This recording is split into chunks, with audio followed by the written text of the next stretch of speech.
Plusieurs fonctionnaires entrent dans une dépression atroce après avoir fait valoir leur droit à la retraite. Les causes de cette dépression sont multiples. Certains le sont parce qu'ils ont mal préparé leur retraite, d'autres le sont parce qu'ils ne savent pas quelle activité exercer une fois à la retraite. Aujourd'hui, les choses changent, les lignes bougent et on découvre de plus en plus des fonctionnaires qui ont un pied dans l'entrepreneuriat. Nous allons à la rencontre de l'un d'entre eux qui excelle dans la production de lapins ici dans la ville de Tchang. Il a commencé tout petit. Aujourd'hui, il est en train de bâtir toute une ferme qui pourra produire minimum 300 lapins par mois. Le but étant de pouvoir satisfaire les hôtels de la ville et de satisfaire aussi sa clientèle dans son restaurant. Restez jusqu'à la fin de cette vidéo, vous ne serez pas perdant. Bonjour à toi si tu viens de me découvrir à travers cette vidéo. Je m'appelle Paul Raymond Tami, entrepreneur agro-pastoral. Je suis un ancien benguiste, j'ai fait plus de 10 ans en Europe avant de décider un matin de tout abandonner et de rentrer en Afrique, m'investir dans le secteur juteux et mielleux de l'agriculture. Sur mes différentes pages, je te parle d'agriculture, d'apiculture, de semences d'arbres fruitiers. Si ce sont des sujets qui te passionnent, tu es au bon endroit, tu t'abonnes et tu partages nos vidéos. Pour ceux d'entre vous qui veulent se lancer aussi dans ce secteur juteux, je vous donne rendez-vous à Libreville au Gabon le 12 juillet pour la formation en apiculture professionnelle et la création intensive de vergers hautement rentables. À tous mes amis de la diaspora gabonaise, si vous avez un frère au pays qui veut se lancer dans le secteur agro-pastoral, je vous conseille de souscrire à la formation. Ce frère viendra et nous allons le guider afin qu'il puisse se lancer puissamment dans le secteur. Donc, je vais laisser un numéro dans la description de cette vidéo que vous allez contacter et nous allons vous donner les modalités pour participer à cette formation. Maintenant, allons rencontrer notre frère, comme je vous l'ai dit au départ, qui excelle dans la production de lapins ici dans la ville de Tchang.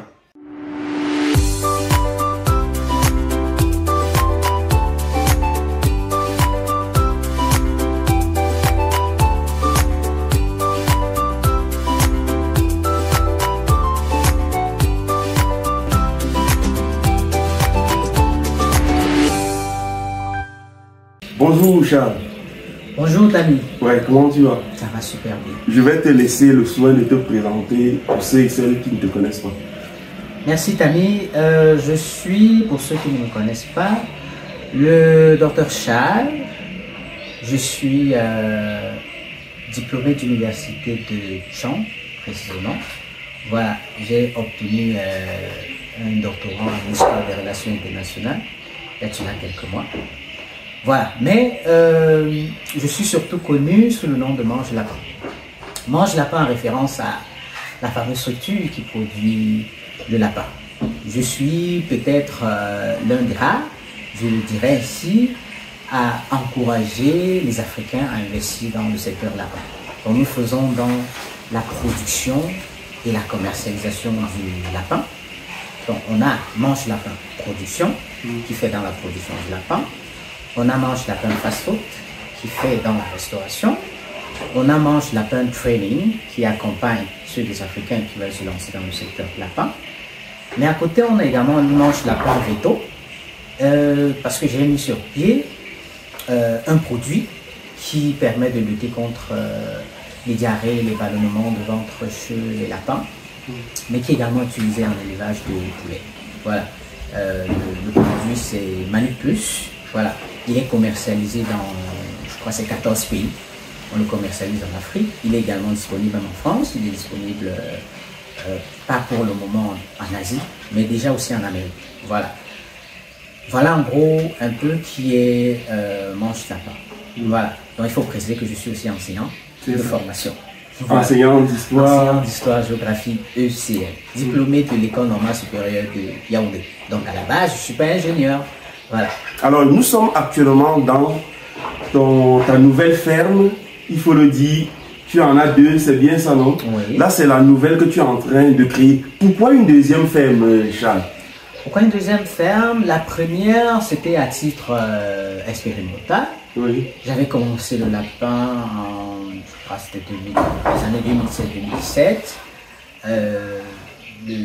J'ai eu à travailler avec un ingénieur au nom de Thierry, il va se reconnaître, du faute animal, qui m'a initié quand même dans les bases du lapin. Il a installé une petite, je ne vais pas dire une petite ferme, mais juste deux petits clapiers en bois blanc dans lesquels j'ai expérimenté. Donc j'avoue, j'avais commencé quand même, pas avec des moyens exécrables, j'avais commencé quand même avec 300 000, c'est pas rien. C'est ça. Voilà. Et puis j'ai expérimenté, je me suis rendu compte que les premières années, je n'arrivais pas à écouler. Sauf que quand j'ai testé, je suis allé sur le marché, je me suis rendu compte que le vrai problème, c'était plutôt la production et non la commercialisation. Exactement. Donc la demande était assez forte. Non, sauf que le lapin, on ne le connaît pas. Donc, j'avais expérimenté le lapin dans une poissonnerie. Après quelques 2 semaines, mon stock était épuisé. Jusqu'à aujourd'hui, je n'ai plus jamais expérimenté les poissonneries parce que j'estime que si vous voulez aller vers les poissonneries, il faut avoir un très gros stock. C'est ça. Pour pouvoir, parce que l'idée c'est de vulgariser. Les gens entrent chaque fois dans les poissonneries. Et donc ils découvrent le lapin parce qu'il n'y a pas d'endroit où vous allez trouver le lapin. Voilà, je sais pas si en Côte d'Ivoire, au Bénin, c'est le cas, mais au Cameroun, il n'y a pas des surfaces où vous allez facilement trouver le lapin. Il y a des supermarchés qui en demandent, mais sont un peu exigeants parce qu'il faut avoir une entreprise créée officiellement, il faut signer un certain nombre de papiers et surtout, il faut avoir une bonne production. C'est ça. Et on s'est dit, mais partant de là, il faut produire. C'est ça. C'est la raison pour laquelle tu as construit ces 2 bâtiments pour élever les lapins, Charles. Ouais. Ce bâtiment, je dirais, c'est pour moi, ça ne représente rien. Ça ne représente rien en termes de production. 300 lapins, c'est vraiment pour entre guillemets, un jongleur. Oui. On dit couramment ici chez nous, c'est pour un jongleur. L'idée vraiment, c'est de produire 10 000 lapins par mois. Oui. Pourquoi pas plus? Parce qu'en réalité, j'ai l'habitude de dire, si vous produisez 10 000 lapins, vous ne pouvez pas satisfaire une petite ville comme Yaoundé. Voilà. Je vais appeler ça petite ville. Mais rappelons que nous sommes à Tchang. La production, c'est d'abord pour les Tchangais. Oui, c'est pour les Tchangais. Je dirais que même à Tchang, 300 lapins, vous allez satisfaire qui? Moi, par exemple, je travaille avec des hôtels. Pour ceux qui me connaissent, je fais appel régulièrement à d'autres éleveurs de lapins. Sur ta page, je voilà. mange lapin. Exactement, pour pouvoir satisfaire. Donc, généralement, quand les gens me contactent et qu'ils ont besoin d'un certain stock de lapins et que je ne peux pas fournir, je fais appel à d'autres éleveurs. Il y a même des moments où je fais de la collecte. C'est-à-dire que j'achète à des éleveurs un stock 100-150 que je garde, que j'engraisse quelques semaines ou mois, que j'écoule. Parce que, effectivement, je suis allé d'un problème que j'ai identifié. Les jeunes ont un gros problème, c'est commercialiser. C'est pas que le lapin. C'est dans toutes les spéculations agro. Voilà. Donc, les gens produisent, mais ils ont cette difficulté-là à pouvoir commercialiser. Et c'est le vrai problème même pour les Africains. Parce qu'il faut aller sur cette base-là. Vous savez qu'aujourd'hui, on crie d'être victime de la domination étrangère. Subir la détérioration des termes de l'échange. Mais le problème, c'est nous. On nous a appris à produire. On a appris à produire, mais on n'a pas appris à commercialiser. Apprendre à produire, on peut même le faire en une heure. Mais créer un véritable circuit de vente stable, ça prend des années. Or, les jeunes sont pressés. Ils ont produit quelques lapins, ils ont produit quelques poulets, quelques porcs, et ils attendent que les gens viennent vers eux, alors qu'ils n'ont pas communiqué à la base. C'est ça. Mais il faut rappeler, Charles, que tu es également propriétaire d'un grand restaurant ici, dans la ville de Tchang, tout juste à côté de la pharmacie La Main Noire, Mange Lapin, un restaurant dans lequel on consomme du lapin et peut-être de l'escargot. Aujourd'hui, je viens précisément ici parce que apparemment, tu es en train de vouloir lancer également une ferme, une escargotière où tu vas produire l'escargot ici et acheminer ça directement dans ton restaurant. Donc, le principe de la ferme à l'assiette. Ouais. Est-ce que c'est vraiment ça?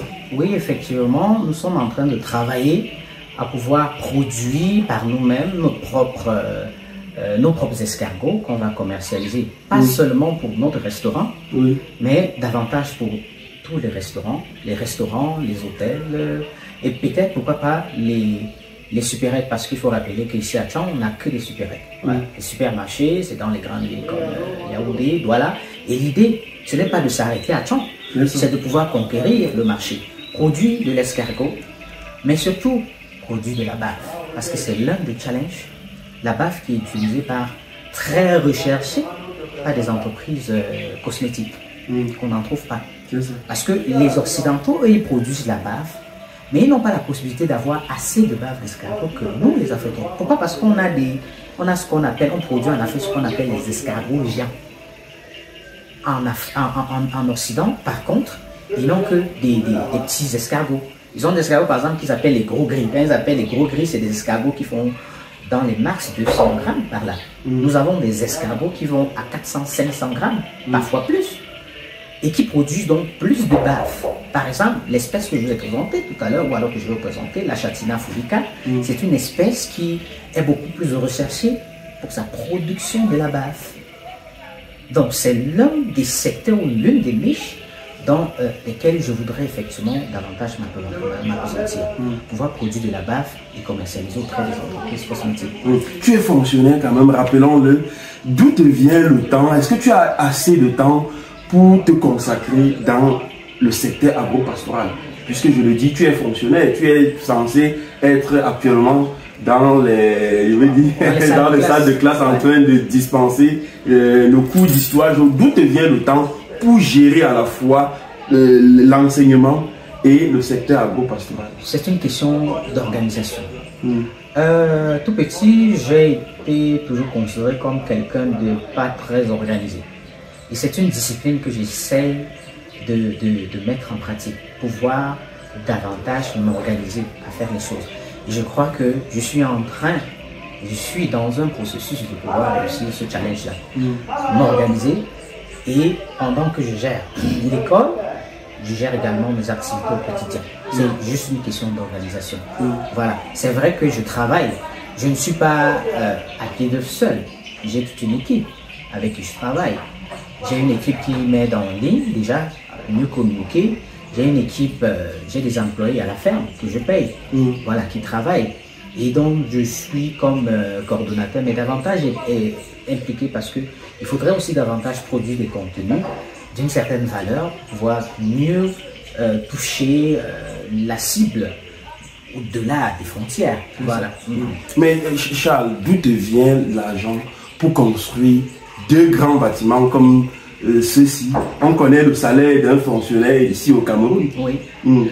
Alors, comme je l'ai dit, oui, je suis fonctionnaire, c'est pas rien, mais c'est pas, pardon, ça ne représente pas grand-chose. Parce que comme tu le dis, nous sommes on navigue dans les 200-250 000 par là de salaire. Ça ne te permet pas de lancer un projet seul. Et je me suis quand même dit, voilà, ça vaut la peine de commencer. Parce que le plus gros, souvent, je dis, ce n'est pas les fonds, mais c'est de pouvoir commencer. À un moment donné, il faut arrêter de procrastiner, il faut se lancer. Je me suis lancé avec les moyens qu'il fallait. Je l'ai dit tout à l'heure, j'ai commencé avec 300 000 francs. Les personnes qui me suivent depuis savent comment j'ai commencé. J'ai publié même les photos de mes anciens claviers. C'était vraiment sale, c'était du n'importe quoi. Mais les fonds, davantage, j'ai travaillé à réinvestir les fonds parce que je dois dire que c'est d'abord mes propres investissements. Donc chaque fois que je gagne quelque chose, j'essaie de réinvestir. J'accompagne les Africains.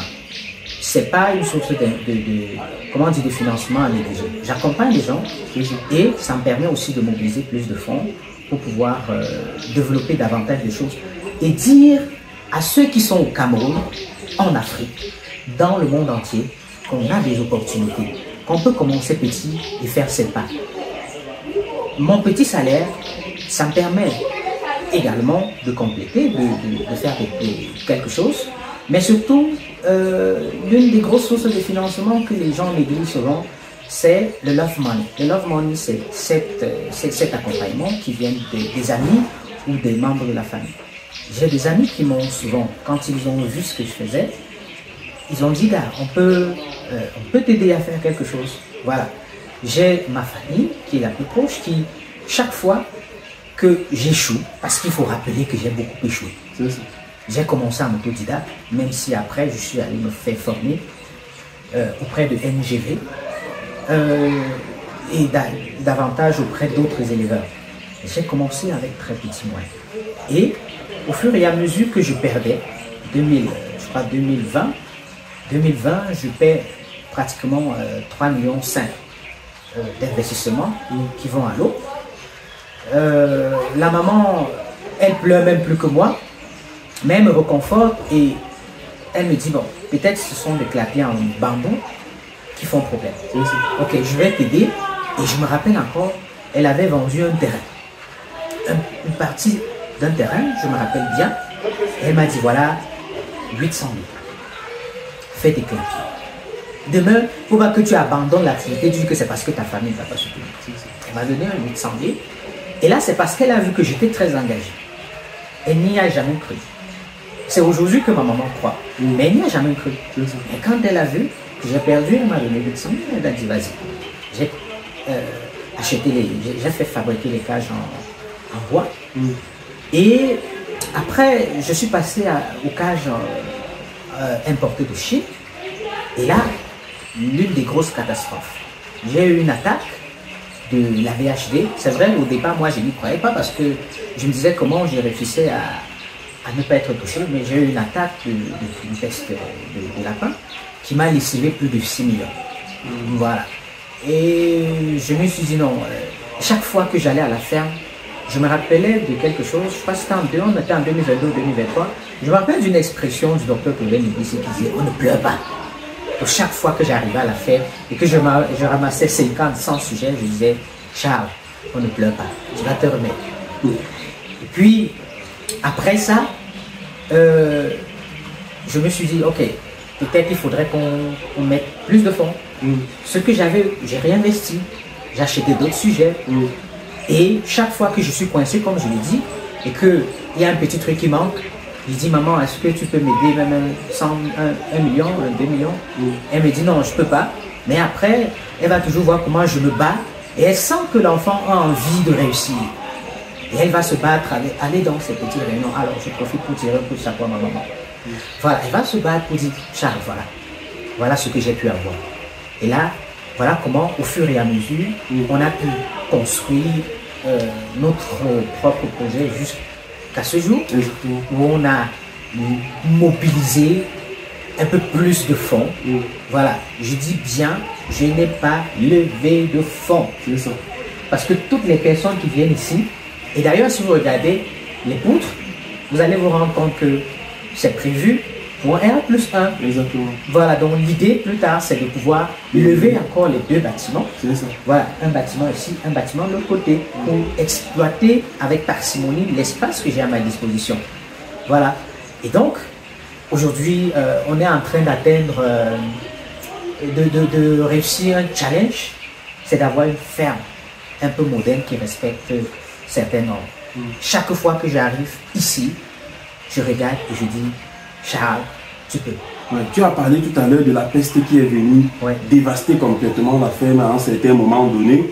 Est-ce que tu as réussi à présent à neutraliser quand même cela ou bien avoir des produits qui puissent éviter que les lapins ne soient victimes d'une attaque quelconque? Alors aujourd'hui, merci également de cette question.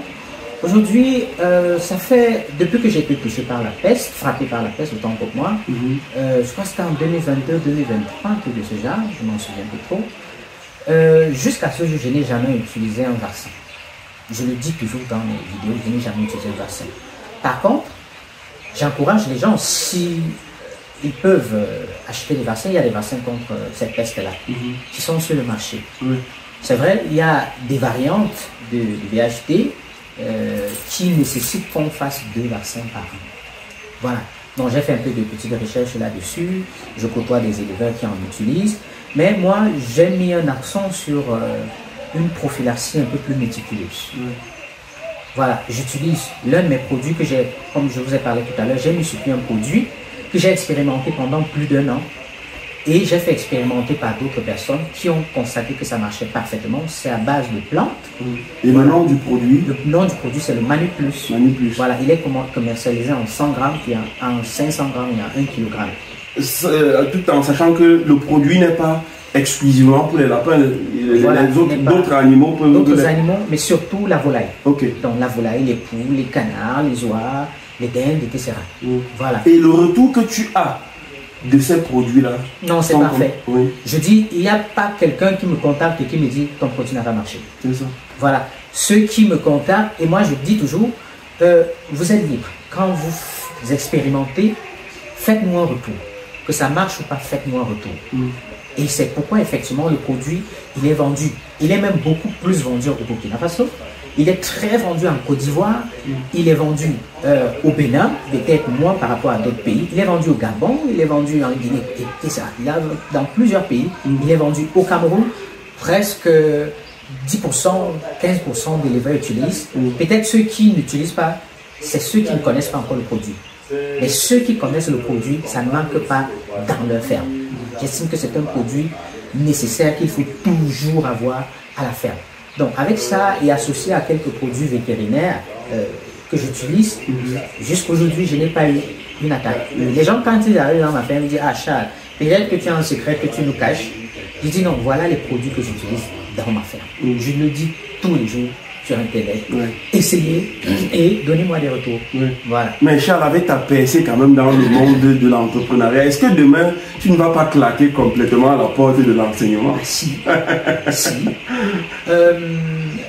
Je ne suis pas encore prêt à claquer la porte. Je suis encore en train de mobiliser davantage de fonds. Parce que comme je le dis, n'essayez pas de claquer la porte au fonctionnariat quand vous n'êtes pas prêt. Prenez le temps d'utiliser d'abord votre salaire comme tremplin. En dehors de votre salaire, vous avez la possibilité de faire des emprunts à la banque. C'est vrai que moi, je n'ai plus cette chance-là de faire de gros emprunts parce qu'à l'époque où je voulais voyager pour le Canada, c'était tout mon rêve comme beaucoup d'enseignants. J'avais pris un très gros crédit à long terme. Voilà, c'était un crédit. Au départ, c'était sur 8 ans, mais je l'ai étendu sur 12 ans. Bon, on est là aujourd'hui quand j'évalue. Et dans plus de 9 millions. Mais ce n'est pas 9 millions qu'on m'a donné en cash parce que j'avais pris un gros crédit que j'ai dépensé parce que je n'avais pas véritablement un projet dans la tête. L'idée pour moi c'était juste de partir. Mais au final j'ai tout dépensé cet argent. Or aujourd'hui quand je vais à la banque et que vous savez, au moment où j'ai eu vraiment besoin de fonds, je n'avais plus la possibilité d'avoir assez de crédit. Donc quand j'y allais, on me donnait 1,5 million. C'est tout ce qu'on peut me donner. J'ai juste réussi davantage à mobiliser les fonds, à réinvestir ce que j'avais, à grandir, à faire mes pas. Au fur et à mesure, j'investis, je fais mes pas, j'expérimente, ça échoue, je recommence, et ça. Voilà. Donc, d'ici 10 années, pour répondre vraiment à votre question, je compte abandonner l'enseignement. Parce que j'estime que tu vas prendre la retraite anticipée. Je vais prendre ma retraite anticipée. Je vais gérer mes activités. Voilà. Et l'étranger, ce n'est plus une idée. C'est-à-dire que tous les jours, on me dit, mais pourquoi tu ne pars pas? Je dis non, moi je ne veux pas partir. J'ai déjà assez expérimenté. Une base. J'ai installé, je vous ai parlé tout à l'heure, c'est un projet qui est parti sur 35 millions. Donc, si je serais con de laisser un si gros investissement et de partir. Ça veut dire que moi, je ne partage pas cette idée que je prône régulièrement. Voilà. Les gens doivent investir, doivent retourner investir en Afrique. Vous êtes parti, oui, mobiliser les fonds et retourner investir. Pour le moment, je suis au Cameroun. Quand j'irai à l'étranger, ce serait davantage pour faire d'autres formations voilà, dans le secteur. Parce que je me rends compte qu'on est trop en arrière. On ne bénéficie pas de l'accompagnement des États. Pourtant, je ne connais pas un secteur qui est plus rentable que l'agro-pastoral. Voilà. Mais on n'a pas de subvention. Je ne sais pas si nos États le font à dessein, ou alors c'est qu'ils ont un manque d'information, ou alors c'est parce qu'ils sont liés par un certain nombre d'accords de coopération. Moi, j'ai souvent dit, par exemple, dans le secteur lapin ou poulet nain, vous savez que les parentaux de poules de chair qu'on utilise, ça vient de l'étranger. Bien sûr, bien sûr. Est-ce que nous, on n'a pas la main-d'œuvre, l'expertise pour pouvoir produire nos propres parentaux? Est-ce qu'on n'a pas, qu'est-ce qui manque? Est-ce qu'on n'a pas l'expertise? Est-ce qu'on n'a pas des généticiens capables de développer une race de lapins qui, au lieu d'avoir 3 kilos à 5 mois, aurait plutôt 3 kilos en 3 mois? on a cette expertise? C'est une question, je veux dire. Est-ce qu'on n'a pas cette expertise pour pouvoir le faire? Est-ce qu'il n'y a pas des généticiens? Est-ce que l'État manque des moyens pour le faire? C'est pareil dans tous les secteurs. Porciculture, aviculture, culture, il n'y a pas. Alors Charles, on a quand même constaté qu'il y a plusieurs fonctionnaires qui, après avoir fait valoir leur droit à la retraite, entrent dans une dépression atroce. Tout simplement peut-être parce qu'ils n'ont pas efficacement préparé leur retraite. Quel conseil, toi qui es entrepreneur, toi qui es fonctionnaire, entrepreneur, tu peux donner à tous ces fonctionnaires? Oui, effectivement, c'est un réel problème que rencontrent, je dirais même 80% des fonctionnaires qui vont à la retraite. Beaucoup attrapent le surmenage, beaucoup deviennent hyper tendus parce qu'ils n'ont pas préparé leur retraite. Il est donc impératif que pendant votre période, la période productive, vous êtes fonctionnaire, de sortir ne serait-ce que les 30% de votre salaire et de réinvestir. Mais ils pensent même déjà que ce qu'ils perçoivent n'est pas assez pour pouvoir retirer 30% là-dedans. Oui, et en ce moment, je leur dirais qu'ils sont crédibles. Parce que le gros problème, c'est que les gens n'aiment pas ou alors ne comprennent pas l'enjeu du crédit. L'enjeu d'aller auprès d'une banque. Ils ne veulent pas le risque. Est-ce que c'est pas parce qu'ils ont aussi peur du risque? Oui, c'est l'une des causes, c'est l'un des facteurs. Les gens ne veulent pas prendre le risque. Les gens ne veulent pas prendre le risque. Ils se disent, voilà, si on lance, ça échoue, qu'est-ce qu'on devient? Parce que j'aime aussi le dire, avant que vous ne vous lancez, il faut savoir que l'entrepreneuriat, c'est un monde extrêmement compliqué. Actualité oblige. C'est un domaine dans lequel, si vous voulez vous lancer, préparez-vous. Et faites-vous former même. Faites-vous former. Et je voulais aller même plus loin et dire, si vous êtes un malade, si vous êtes un hyper tendu, même déjà, n'entrez pas, ne faites pas l'entrepreneuriat. Mieux vous concentrez sur votre salaire, vous organisez. Parce que l'entrepreneuriat tue dans le sens propre du terme. Si vous vous lancez et que vous êtes quelqu'un de fragile, vous arrivez dans votre ferme, comme ce fut le cas pour moi en 2022, vous arrivez, vous commencez à perdre, vous vous en rendez compte que vous avez perdu près de 6 millions, vous pouvez piquer une crise et vous mourrez. Vous mourrez.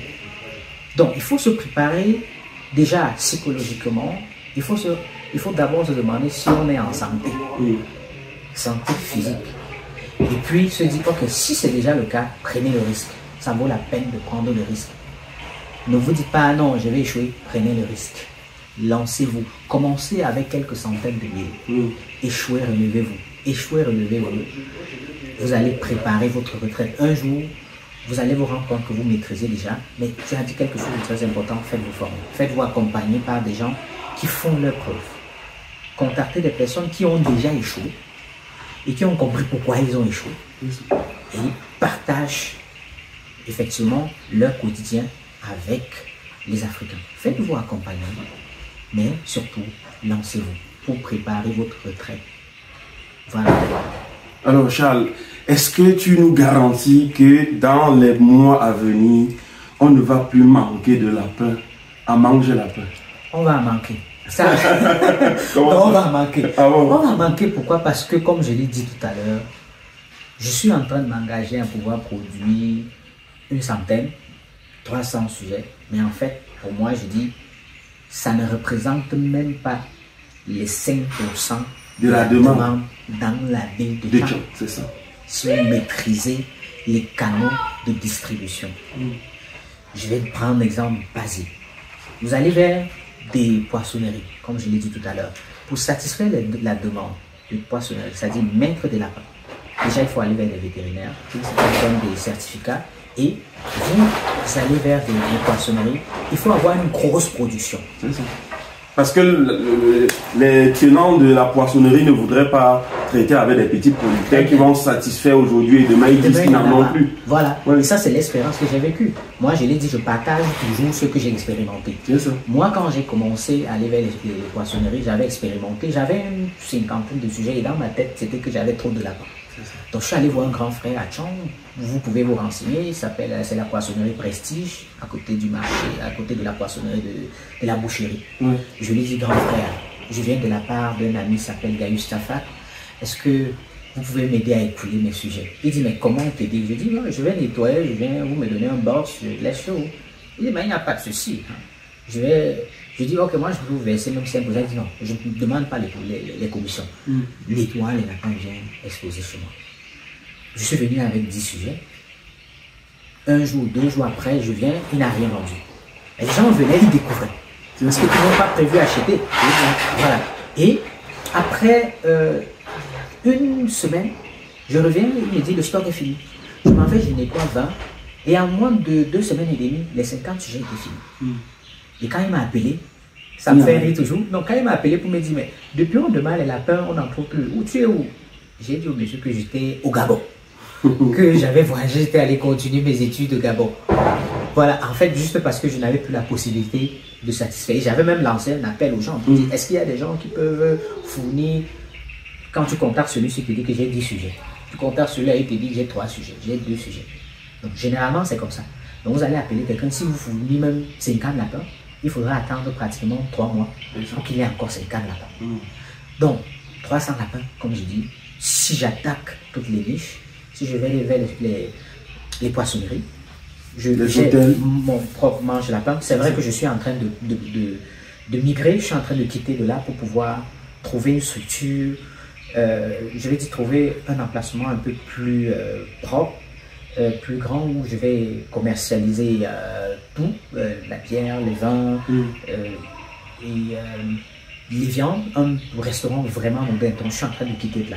Donc je lance un appel, si vous avez un espace à Tchang qui est très propre, voilà, vous pouvez nous notifier et on va voir comment on peut aménager et faire les choses. Voilà. Donc il y a déjà ma propre demande que je dois satisfaire. Je travaille avec des hôtels, je travaille avec Téclair. Je travaille avec l'hôtel du Malte. Téclair Palace, c'est ça? Voilà, Téclair Palace. Je travaille avec l'hôtel du Malte. Je travaille avec le Beau. Et je suis en train de travailler également à pouvoir satisfaire également comment on appelle le nouvel hôtel 3 étoiles là. Addis. Voilà, Addis. Ça, c'est uniquement Tchang. Parce que je considère Tchang comme un village. Bien sûr, bien sûr. Mais imaginez, si je dois satisfaire Douala, si je dois satisfaire Yaoundé, pour ceux avec qui on est dans les forums, je veux dire, ils le savent. Généralement, quand les gens me contactent, qu'ils ont besoin de lapins à Yaoundé, Douala, je n'en fournis pas. Je les envoie vers d'autres éleveurs avec qui on a créé un certain réseau. Parce que ta production ici ne permet même pas de satisfaire la demande. Je vais faire comment pour les expédier le lapin à Yaoundé, Douala? C'est pas évident. Parce qu'il faut dire qu'il y a ce qu'on appelle les lapins qu'on a sélectionnés pour la reproduction. Je ne les ai pas commercialisés. Parce qu'ils sont, même si vous voulez les commercialiser, ils sont plus chers. Si le lapin, vous voulez acheter un lapin de reproduction, c'est à partir de 15 000 francs. Mais les lapins de consommation, même à 8 000 francs, 9 000 francs, vous avez un lapin de consommation. Ça fait donc qu'on a moins de lapins de consommation parce que les autres, on va les vendre comme lapins de reproduction. Les gens vont vous appeler, est-ce que vous pouvez nous fournir 10 lapins? Il y a les services traiteurs qui nous appellent généralement. Est-ce que vous pouvez nous fournir? Parce que davantage, les gens ont mis le menu, n'est-ce pas, lors des grands événements, il y a le lapin. Voilà. Alors, si on veut te contacter, comment on fait? Alors, pour ceux qui veulent me contacter, on a déjà une page. Je vous invite déjà à vous abonner à la page pour suivre l'évolution de nos activités. La page Mange Lapin. La page Mange Lapin. Vous tapez Mange Lapin. Si vous allez même suffire vous tapez Lapin, je suis sûr que l'algorithme va vous envoyer à Mange Lapin. Mange Lapin, vous allez suivre nos activités. Si vous voulez commander pour la reproduction, contactez-nous. Si vous voulez commander pour la consommation, vous nous contactez. On va voir comment on peut travailler. Tu confirmes, je voulais dire, que l'activité de production de lapins est une activité en plein essor ici au Cameroun. Oui, c'est une activité vraiment, comme vous le dites, en plein essor. Donc, il y a de cela, disons, 10 années, on n'avait pas autant de fermes. De plus en plus, même si c'est à l'échelle nationale, ça ne représente pas 10%, mais les gens sont en train de s'y impliquer davantage avec la communication que nous faisons autour du lapin. Parce que j'aime bien le dire, moi je demande toujours aux gens de relever un défi. Je mets quiconque voudrait me contredire, le lapin, il est 10 fois plus rentable que le poulet de chair. C'est-à-dire que quand vous sortez un poulet de chair, si vous voulez sortir des grandes quantités, vous êtes dans les 200 francs par là de bénéfices.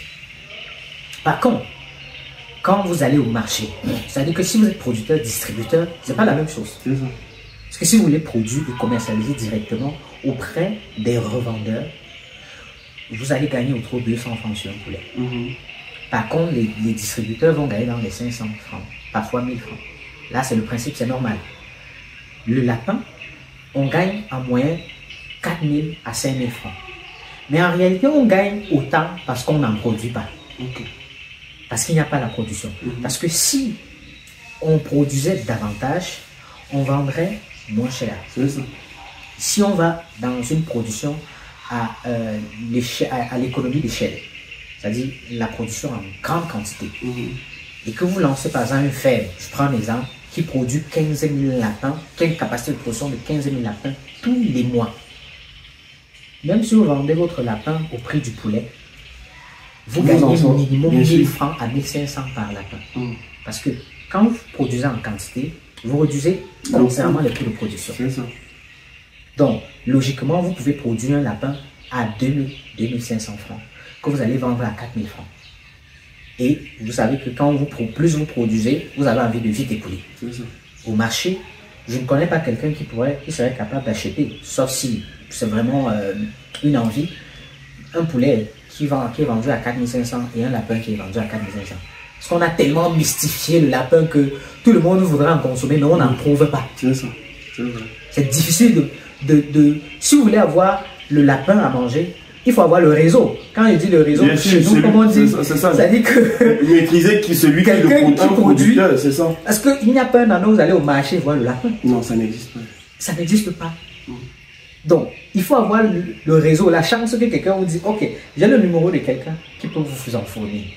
L'idée pour nous, c'est de vulgariser, mais surtout de dire aux Africains que vous avez des opportunités à côté de vous, qui ne nécessitent pas de très gros moyens. Vous pouvez démarrer le lapin sur 2 mètres carrés, derrière votre maison d'habitation, dans un magasin, même dans une chambre. J'ai vu des gens élever le lapin dans des maisons qu'ils ont construites, et puis, n'ayant pas assez de moyens pour faire les finitions, ils ont d'abord lancé le lapin. Pendant ce temps, le lapin produit, ça leur permet de mobiliser plus de financement. J'ai vu des gens sortir des locataires. Non, mais si les locataires doivent me casser la tête tous les jours, je préfère mettre des lapins. Je sais que je sors peut-être 10 lapins par mois. Ça me donne au moins mes 100 000 francs de bénéfices. Et puis, ça me permet de gérer mes charges. C'est ça. Merci beaucoup, Charles. Peut-être un mot de fin pour finir. Alors, un mot de fin, je voudrais profiter de cette occasion qui m'est offerte par Tani Jardin pour dire aux Africains que nous avons des milliers d'opportunités en Afrique. Le gros problème, je ne sais pas si ça vient du mindset que nous avons en Afrique centrale, au Cameroun, mais en Afrique de l'Ouest, c'est pas pareil. On a plein d'opportunités.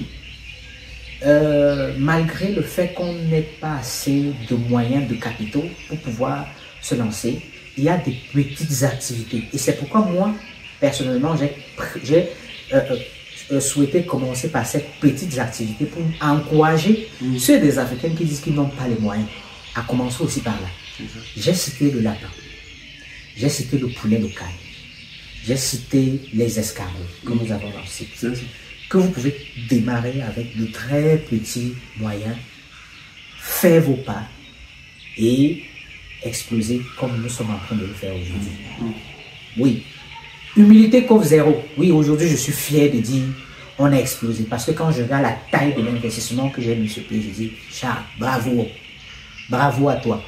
J'encourage les Africains aujourd'hui à se lancer dans le secteur agro-pastoral précisément. Commencez par ces activités qui ne nécessitent pas de gros investissements. Le poulet local. Vous allez vendre les œufs incubés, les œufs fécondés, les œufs fécondés ou bien même les poussins. Voilà, vous pouvez lancer les escargots. Commencez, si vous êtes déjà formé, vous pouvez même ramasser des escargots ou voir des gens qui font le ramassage, en acheter, démarrer. Vous pouvez commencer avec le lapin. Achetez même des jeunes lapins de 3 mois. Vous démarrez avec un clapier derrière la maison sur 1 mètre, 2 mètres carrés, disposez les clapiers en étagère, vous démarrez. C'est grâce à ça. Parce que quand on dit aux gens que commencez petit, ils nous disent que non, vous êtes en train de demander aux Africains de faire des activités qui ne sont pas assez rentables. On est tout le temps dans le jonglage, c'est comme ça. On commence d'abord par le jonglage. Commencez par le jonglage. C'est ça. Parce que chaque fois que vous allez dire à l'Africain, il faut mobiliser 100, je vais dire quoi, 1 million, 2 millions. Combien de jeunes Africains sont capables de mobiliser 2 millions pour démarrer un projet?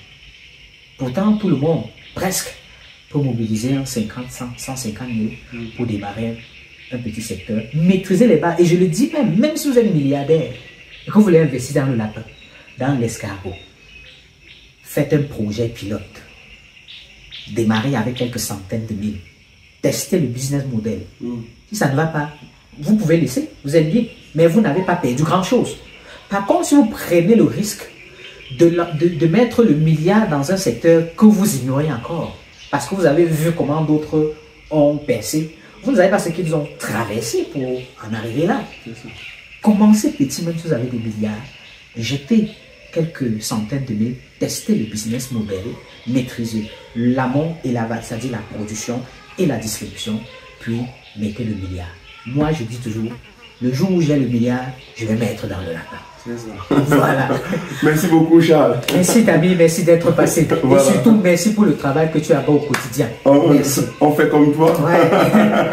Merci aussi à vous, les gars, d'avoir suivi la vidéo, en espérant qu'elle vous a plu. Si c'est le cas, n'hésitez pas de la partager. Allez aussi visiter la page Mange Lapin et donnons-nous rendez-vous ce 12 juillet à Libreville au Gabon pour la formation en apiculture professionnelle et la création intensive de vergers hautement rentables. Si vous êtes de la diaspora et que vous avez des frères et sœurs qui sont au Gabon, qui ne savent pas quoi faire, inscrivez ces frères et sœurs dans ces formations. Ils viendront acquérir le savoir et aller pratiquer l'activité apicole qui est très rentable. On se donne donc rendez-vous le 12 juillet au Gabon. À très bientôt.